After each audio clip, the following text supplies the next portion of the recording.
La miséricorde est souvent confondue avec la simple compassion.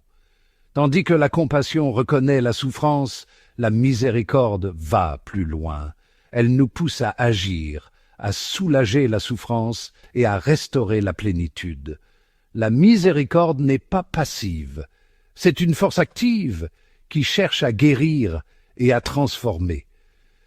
C'est cet élément actif qui distingue la miséricorde de la simple pitié. La vraie miséricorde reconnaît la dignité inhérente à chaque être humain. Cette dignité ne dépend pas de nos actions ou de notre mérite. Elle est enracinée dans notre création à l'image et à la ressemblance de Dieu. Cette compréhension constitue le fondement de la miséricorde chrétienne. Être miséricordieux, c'est voir avec les yeux de Dieu. C'est regarder au-delà de la surface et reconnaître l'étincelle de divinité présente en chaque personne. Cette perspective nous permet d'offrir le pardon, même lorsqu'il semble impossible. La miséricorde n'ignore pas le mal, elle l'affronte.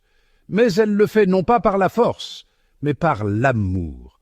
C'est le paradoxe de la miséricorde. Elle vainc le mal en le transformant en bien. Cette transformation n'est pas immédiate. C'est un processus qui exige patience et une foi inébranlable. Prenons l'histoire de Joseph et de ses frères. Ils l'ont vendu comme esclave par jalousie. Pourtant, des années plus tard, Joseph, devenu un puissant dirigeant en Égypte, sauve ses frères de la famine. Il reconnaît leur repentir et choisit de leur pardonner. L'acte de miséricorde de Joseph démontre le pouvoir transformateur du pardon. Il brise le cycle de la haine et de la vengeance.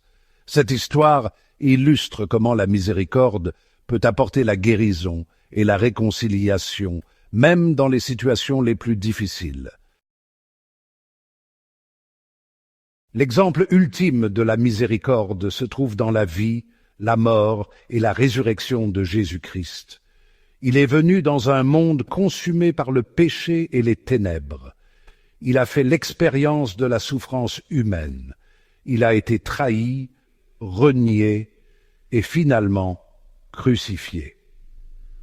Pourtant, même dans son agonie, le Christ a offert le pardon.